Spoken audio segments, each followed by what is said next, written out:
आपको बताएंगे हमारे रोज़मर्रा की चीज़ें जो हम रोज़ाना इस्तेमाल करते हैं, ये फैक्ट्री में कैसे तैयार होती हैं। तो देखिए इस वीडियो में।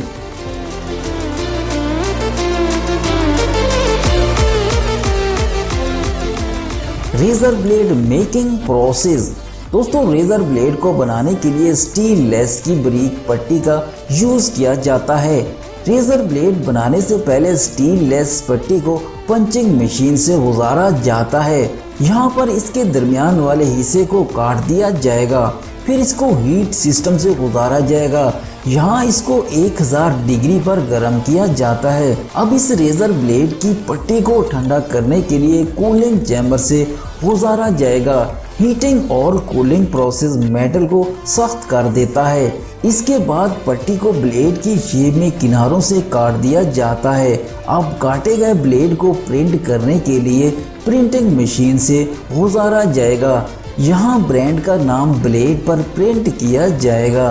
अब रेजर ब्लेड को ग्राइंडिंग और पॉलिश करने के लिए इस मशीन में भेजा जाएगा। यहाँ ये मशीन ब्लेड को तेज करती है। नेक्स्ट प्रोसेस में ब्लेड को पॉलिश किया जाता है। इसके बाद ब्लेड के शार्प एजेस को फिनिशिंग दी जाती है। अब ये मशीन ब्लेड की पट्टी को एक एक करके काटती है। नेक्स्ट स्टेज में सबसे पहले ब्लेड को स्पेशल मटेरियल से कोटिंग किया जाएगा। इसके बाद फिर किनारों को टेफलून के साथ भी कोटिंग किया जाता है। फिर हीट ट्रीटमेंट के साथ क्रोमियम को यकीनी बनाया जाता है। अब ब्लू लाइट में ब्लेड के किनारों के नुक्स को चेक किया जाता है। फैक्ट्री क्वालिटी कंट्रोल लैब के सैंपल लेकर ब्लेड की हार्डनेस और शार्पनेस टेस्ट करती है।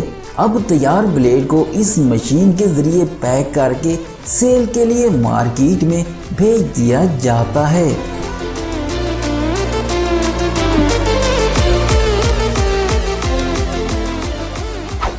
Oil can making process.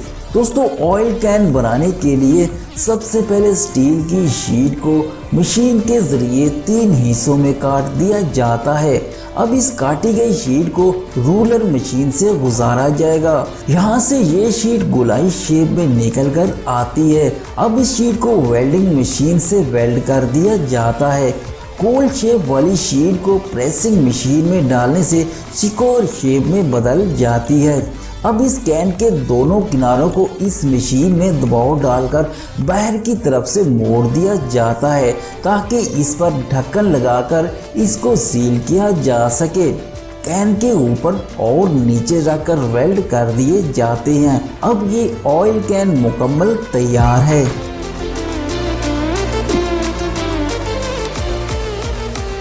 Wooden spoon making process. दोस्तों, वुडन स्पून ज़्यादातर आइसक्रीम खाने के लिए इस्तेमाल की जाती है। आइसक्रीम की स्टिक लकड़ी से तैयार की जाती हैं। इसमें इस्तेमाल होने वाली लकड़ी में किसी किस्म की खुशबू और जायका वगैरह नहीं होता और इसे इस्तेमाल करने में भी कोई नुकसान नहीं होता। फैक्ट्री में बड़े बड़े दरख्तों के तनों को एक एक करके छोटे छोटे पीसेस में काटा जाएगा।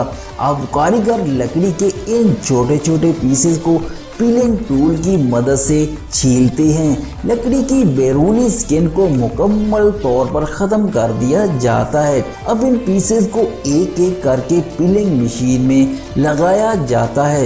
ये मशीन लकड़ी को तेज़ी से घुमाती है। इस मशीन में आगे की तरफ से लगे ब्लेड इस लकड़ी के बारीक बारीक लेयर की एक लंबी पट्टी बनाती जाती है। अब इन लकड़ी की लंबी लेयर को एक जगह पर तरतीब से रखा जाता है। फिर इन लंबी लेयर के बंडल को उठाकर कटिंग मशीन में डाला जाता है। यहाँ ये मशीन आइसक्रीम में इस्तेमाल होने वाली स्टिक को बड़ी तेज़ी से मुसलसल काटती जाती है। ये मशीन आइसक्रीम स्टिक और कचरे को अलग अलग जमा भी करती रहती है। आखिर में तैयार आइसक्रीम स्टिक को पैक करके सेल के लिए मार्केट में भेज दिया जाता है।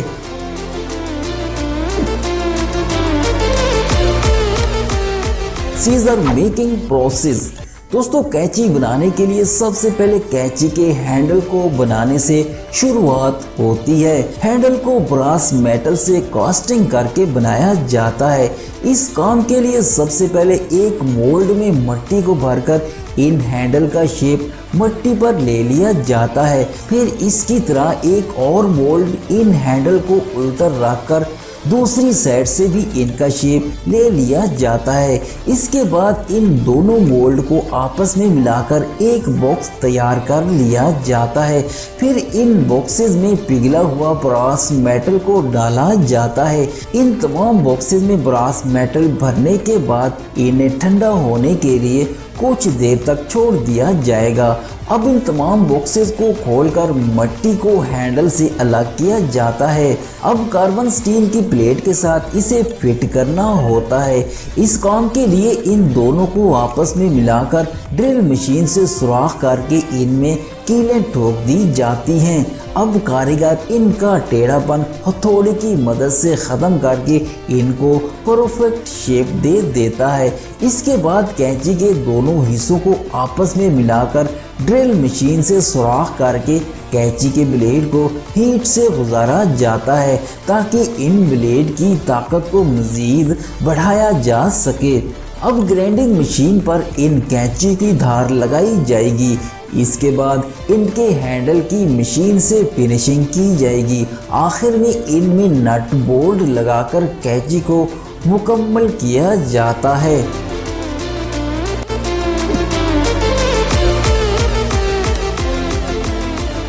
Forks for making process. दोस्तों कांटे वाले चम्मच बनाने के लिए स्टील की लंबी लंबी शीट को यूज़ किया जाता है। इन लंबी शीट को कटिंग मशीन से काट कर छोटे छोटे पीसेस किए जाते हैं। अब इन पीसेस को दूसरी मशीन में चम्मच के साइज में काटा जाएगा। एक शीट में से 4 चम्मच बनाए जाते हैं। अब इन चम्मच को नेक्स्ट प्रोसेस के लिए इस मशीन से चम्मच के आगे वाले हिस्से को चपटा किया जाता है। अब कटिंग मशीन एक एक चम्मच को रखकर आगे वाले हिस्से को काटती है। नेक्स्ट प्रोसेस में ये मशीन चम्मच को कांटे की शेप देती है। इसके बाद 20 चम्मच को ग्रिप में इकट्ठा रखकर इस मशीन में डाला जाता है। यहाँ ये मशीन इन चम्मच की घिसाई करके फिनिशिंग करती है जिससे चम्मच चमकदार हो जाता है। दोस्तों अब एक एक चम्मच को कंप्रेसर मशीन में डालकर इसके आगे वाले हिस्से को फोल्ड किया जाता है। इसके बाद चम्मच के कांटे को धार लगाकर तेज किया जाता है। फिर इन चम्मच को ग्रिप में डालकर फाइनली फिनिशिंग दी जाती है। फिनिशिंग के बाद इन तमाम स्पून को एक हैंगिंग स्टैंड में डालकर मुख्तलिफ केमिकल में डुबो दिया जाता है और इसके साथ इन पर केमिकल का स्प्रे भी किया जाता है जिससे इन स्पून में मज़ीद चमक और शाइनिंग पैदा होती है। अब कारीगर एक एक चम्मच की क्वालिटी चेक करते हैं और ख़राब चम्मच को रिजेक्ट कर देते हैं। क्वालिटी के हिसाब से परफेक्ट चम्मच पैक करके सेल के लिए मार्केट में भेज दिए जाते हैं।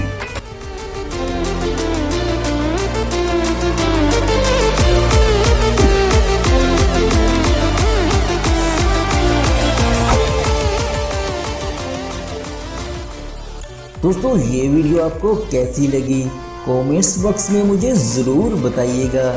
ऐसी ही ज़बरदस्त मशीनों की वीडियो देखने के लिए चैनल को सब्सक्राइब कर दो। वीडियो को शेयर और लाइक करना मत भूलिएगा। दोस्तों मैं आपको मिलता हूँ अगली वीडियो में। तब तक अपना और अपने प्यारों का रखिए बहुत सारा ख्याल और मुझे दीजिए इजाज़त।